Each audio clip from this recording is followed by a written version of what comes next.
Friend, how are you? Good morning. In this session, we start our next question, that is the limitations of the growth rate of per capita income. And in the last lecture, we already completed that the growth rate of the per capita income.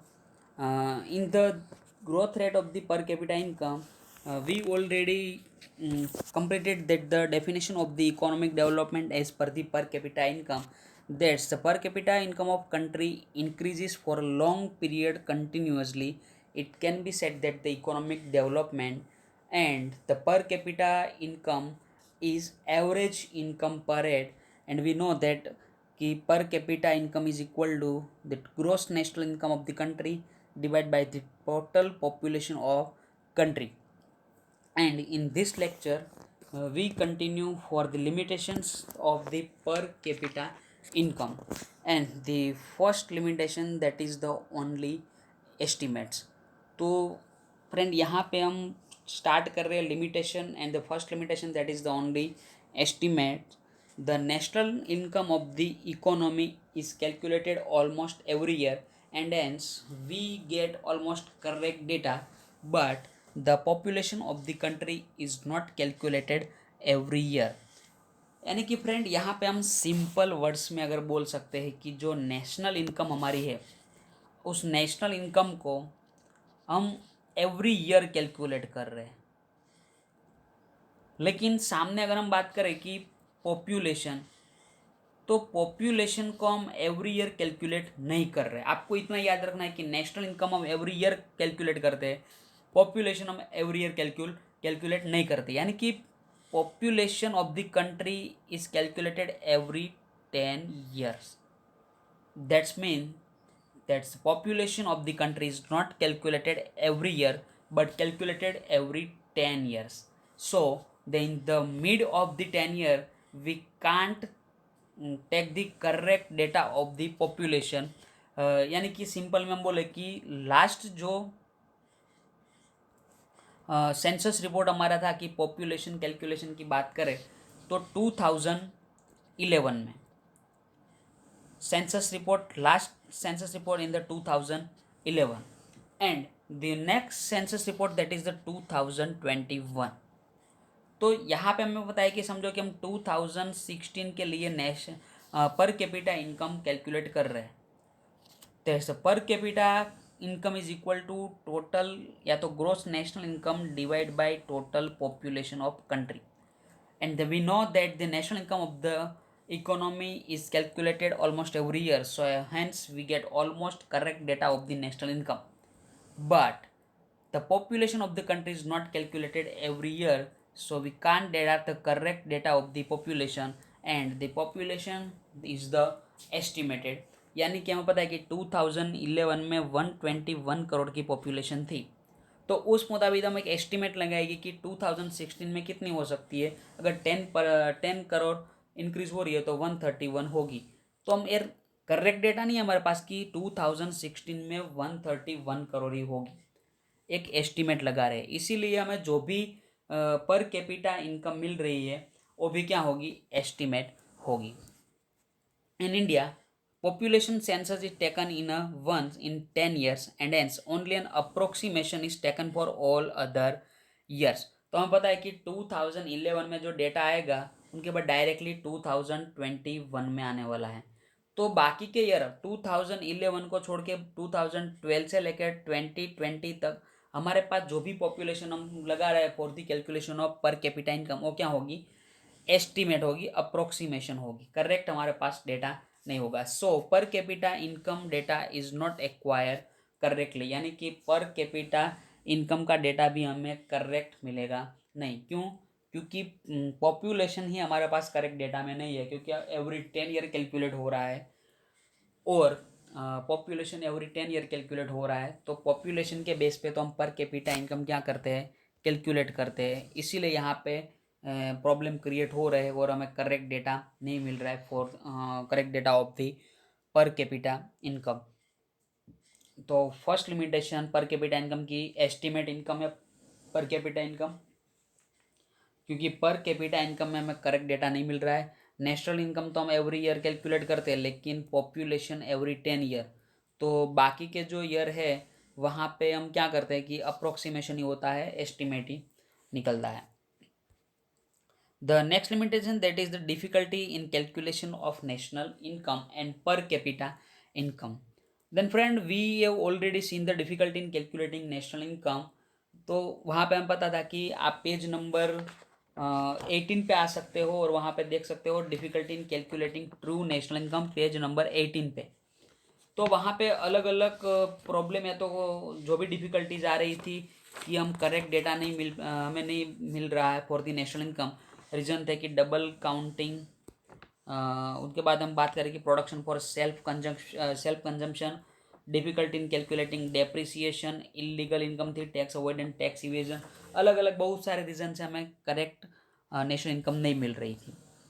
और यहाँ पे हम बात करें कि per capita income, तो in the same way whether per capita income should be at a current price और constant price, and the related difficulties make it difficult to know the real situation.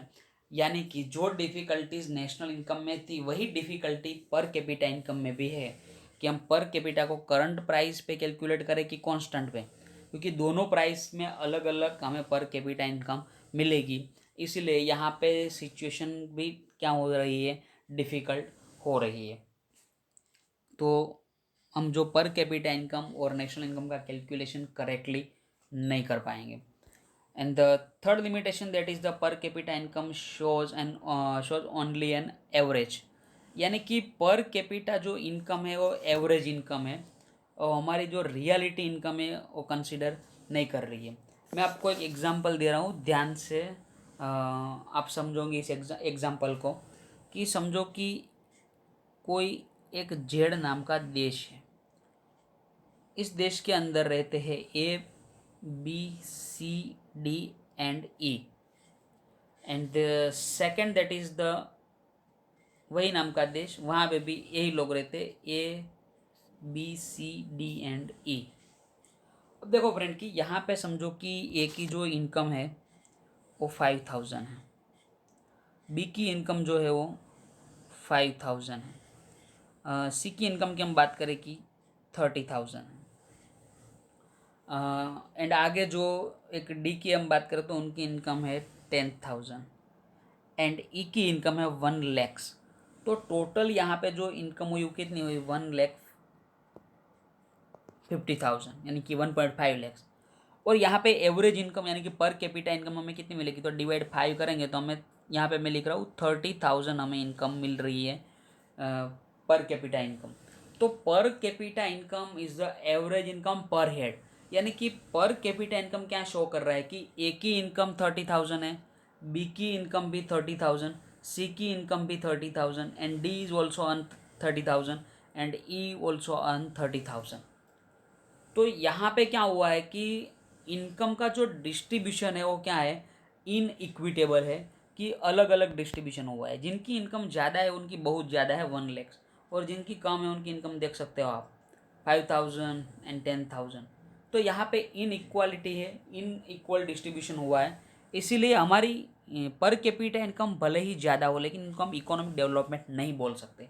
क्यों? क्योंकि income का distribution कैसे हुआ है, unequal, या तो जैसे बोलते हैं कि इनइक्वालिटी हो रहा है। आगे जो सेकंड एग्जांपल हम ले रहे कि फर्स्ट लिया, यहाँ पे सेकंड, तो सेकंड एग्जांपल में समझो कि ए की जो इनकम है वो 25 है, बी की इनकम की हम बात करो तो 30,000 है, आगे सी की इनकम की बात करो तो 35,000 है, एंड देन डी 27,000 एंड जो ई है उनकी इनकम है 32,000। तो आप कैलकुलेशन हम करेंगे यहाँ पे तो टोटल इनकम हमारी होगी 1.5 लाख, यानी कि 1,50,000। और एवरेज इनकम की हम बात करें तो डिवाइड बाई 5, यानी हमें पर कैपिटा इनकम कितनी मिलेगी, 30,000। तो फ्रेंड यहाँ पे हम देख सकते हैं कि जो इनकम का जो डिस्ट्रीब्यूशन है वो इक्वल डिस्ट्रीब्यूशन है, यानी कि 30,000 हमारी इनकम है और सब लोगों की इनकम 30 के नियरेस्ट में ही, यानी कि इक्वल है। और यहाँ पे देख सकते हो कि जिनकी ज़्यादा है उनकी बहुत ज़्यादा है एंड जिनकी इनकम कम है वो बहुत कम। यहाँ पे ऐसा नहीं है, जितने लोग हैं उन सबकी इनकम है वहाँ पे इक्वल डिस्ट्रीब्यूशन हमें दिख रहा है। तो उससे क्या होगा कि इक्वल डिस्ट्रीब्यूशन अगर है इनकम का, तो हम बोल सकते हैं कि यहाँ पे डेवलपमेंट हो रहा है बी कंडीशन में, दूसरी कंडीशन में, लेकिन फर्स्ट कंडीशन में डेवलपमेंट नहीं हो रहा है। क्यों नहीं हो रहा है? क्योंकि ए कंडीशन में जो इनकम का डिस्ट्रीब्यूशन था वो अनइक्वल था। ध्यान से सुनना फ्रेंड्स एग्जाम्पल। और दूसरी कंडीशन में डेवलपमेंट हो रहा है, क्यों? क्योंकि यहाँ पे इक्वल डिस्ट्रीब्यूशन है, सब लोगों की इनकम में कुछ ज़्यादा फर्क नहीं है।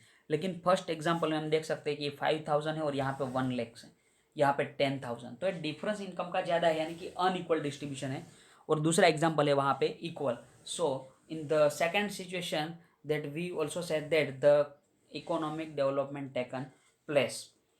अब आपकी बुक्स में जो लिखा है उनकी हम बात कर रहे हैं फ्रेंड। तो per capita income shows an only an average income. Per capita income show only an average income. On the basis of this average no decision can be taken. The stage of the development of the country can not be decided. यानी कि per capita income क्या है? सिर्फ average income है, तो उसके base पे हम कोई डिसीजन नहीं ले सकते, क्यों? क्योंकि तो एवरेज इनकम है, रियलिटी कुछ शो नहीं कर रहे हैं। आगे हम बात करें कि विद द इंक्रीज इन पर capita income if equitable income distribution, underline कर देना आप मी फ्रेंड्स, थर्ड लाइन पे आ जाना लास्ट में। If equitable income distribution take place economic development is set to be have taken place. यानी कि अगर समझो कि हमारी इनकम का डिस्ट्रीब्यूशन क्या है? इक्वल है। तो हमने सेकंड यहाँ पे कंडीशन में देखा था एग्जाम्पल में कि इक्वल डिस्ट्रीब्यूशन है तो डेवलपमेंट हो रहा है। लेकिन अगर समझो कि if income distribution is in equitable, तो फर्स्ट कंडीशन में देखा था कि यहाँ पे सिर्फ 5,000 इनकम और यहाँ पे 1 लाख, तो ये अनइक्वल, या तो हम बोल सकते हैं कि inequitable distribution. Then it can be said that economic development is not taken place, यानी कि इकोनॉमिक डेवलपमेंट नहीं हो रहा है। Due to this per capita income as an indicator is consider deficient, यानी कि कुछ यहाँ पे भी लिमिटेशन हो रही है। और पर कैपिटा इनकम का जो कंसेप्ट है वो क्या आ रहा है? डेफिशिएंट कंसेप्ट है। And the fourth that is the difficulty in comparison, जिसको हमें अभी स्किप कर रहे हो फ्रेंड। और जो थर्ड हमने देखा कि per capita income shows an only an average, तो उनके एक रिलेटेड लास्ट लिमिटेशन है डिसेप्टिव इंडिकेटर। तो पहले हम उनको एक्सप्लेन कर देते हैं। Per capita income of the country is not actual income that citizen gets, यानी कि पर कैपिटा इनकम एक ऐसी इनकम है कि वो एक्चुअल इनकम नहीं बताता है कि जो सिटीजन को मिल रहा है। यानी कि हमने एग्जांपल यहाँ पे लिया था कि ए की इनकम 5,000 थी और ई की इनकम थी 1 लाख।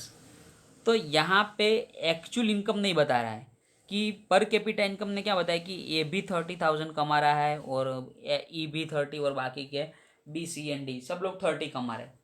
लेकिन सिटीजन को जितने अमाउंट मिल रही है, सिटीजन गेट्स द अमाउंट, वो हम करेक्टली यहाँ पे शो नहीं कर पाते। हम पता है कि ए को सिर्फ 5,000 मिल रहा है, लेकिन पर कैपिटा इनकम क्या बोल रहे हैं कि ए को भी 30,000, ई को 1 लाख मिल रहा है, लेकिन पर कैपिटा इनकम क्या शो कर रहा है कि ई पर्सन जो है उनको भी 30,000 ही मिल रहा है। तो यहाँ पे क्या होता है कि per capita income as indicator hides more than it reveals and hence it is not a correct indicator. तो पर कैपिटा इनकम ऐसा इंडिकेटर है कि वो ज़्यादा क्या कर रहा है? हाइड्स यानी छुपा रहा है जो वो शो कर रहा है उससे, तो इसीलिए द पर capita income is the deceptive indicator. And the fourth limitation that is the difficulty in comparison, जो हमने स्किप किया था 2 मिनट के लिए, उनको हम देख लेते हैं। तो डिफ़िकल्टी कंपैरिजन, यानी कि कंपैरिजन नहीं कर सकते, ऐसा ही कुछ होगा। तो कंपैरिजन करना क्या हो रहा है? डिफ़िकल्ट। तो हमें पता है कि पर कैपिटा इनकम अलग अलग कंट्री की क्या होती है? अलग अलग होती है, क्योंकि करेंसी भी क्या होगी? अलग अलग कंट्री की अलग होगी। तो हम सबसे पहले क्या करेंगे? अगर हमें इंडिया की कंपैरिजन कोई भी और कंट्री के साथ कर रही है, तो हम सबसे पहले क्या करेंगे पता है? कि जो हमारे रुपीज़ है करेंसी, उनको हम किस में कन्वर्ट करेंगे? यूएस डॉलर में। तो फ्रेंड यूएस डॉलर में कन्वर्ट कर देंगे, and then comparison can be done to find out whether economic development of countries relatively high और लो। कि रुपीज़ को डॉलर में कन्वर्ट करके हम पता कर सकते हैं कि दूसरे कंट्री की हमारे सामने कंडीशन क्या है। लेकिन फ्रेंड यहाँ पे भी क्या होगा पता है? कि जो कंट्रोल होता है on exchange rate and real exchange rate, तो एक्सचेंज रेट के ऊपर जो कंट्रोल है वो अलग अलग कंट्री का कंट्रोल अलग अलग होता है. That's the different countries of the world different controls on the exchange rate and real exchange rate cannot be known, and consequently the real comparison is not possible amongst nation या तो countries. यानी कि हमें पता है कि अगर हमें समझो कि इंडिया की कंपैरिजन करनी है पाकिस्तान के साथ, तो यहाँ पे क्या होगा कि इंडिया अपनी जो रुपीज़ की करेंसी है किस में ट्रांसफ़र करवाएंगे, डॉलर में. उसी तरह पाकिस्तान अपनी करेंसी को ट्रांसफ़र करवाएंगे डॉलर में. लेकिन जो एक्सचेंज रेट का मीनिंग क्या है पता है, कि डॉलर हम कौन से रेट में, सॉरी रुपीज़ हम कौन से रेट में डॉलर में कन्वर्ट करा रहे हैं, तो उनको हम बोलते हैं एक्सचेंज रेट. तो यहाँ पे हम एक्सचेंज रेट के लिए हमारी कंट्री का जो कंट्रोल होगा गवर्नमेंट का वो अलग होगा, और पाकिस्तान का कंट्रोल होगा वो भी अलग होगा. और हम जानते भी नहीं कि पाकिस्तान कितने कंट्रोल रख रहे हैं फॉर दी एक्सचेंज रेट. तो हम यहाँ पे कंपेरिजन नहीं कर सकेंगे दोनों कंट्री की, क्योंकि दोनों के कंट्रोल अलग अलग होते हैं. And the fourth that is the difficulty in comparison, and we already completed in this session, that is the question limitation of the growth rate of per capita income. Now we revise the limitation. The first limitation that is the only estimate, यानी कि per capita income estimate है, क्योंकि population जो है वो every 10 year हम calculate करते हैं. And the second that is the difficulty in calculation of national income and पर कैपिटा इनकम. तो नेशनल इनकम की डिफ़िकल्टी हमने देख ली थी, लेकिन पर कैपिटा इनकम की बात करें तो current price and constant price दोनों में से हमें कौन सी प्राइस लेनी और डिफ़िकल्ट हो रही है यहाँ पे. The third one that is the पर capita income shows an only average. तो हमने लास्ट में ही अभी देख लिया कि पर कैपिटा इनकम है जो एवरेज ही शो कर रहे हैं. यानी कि अगर इक्विटेबल डिस्ट्रीब्यूशन है तो हम बोल सकते हैं कि economic development is said to be have taken place.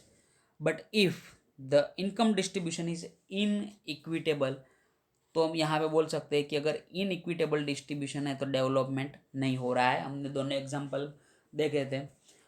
And आगे हम बात करें तो next point that is the difficulty and comparison.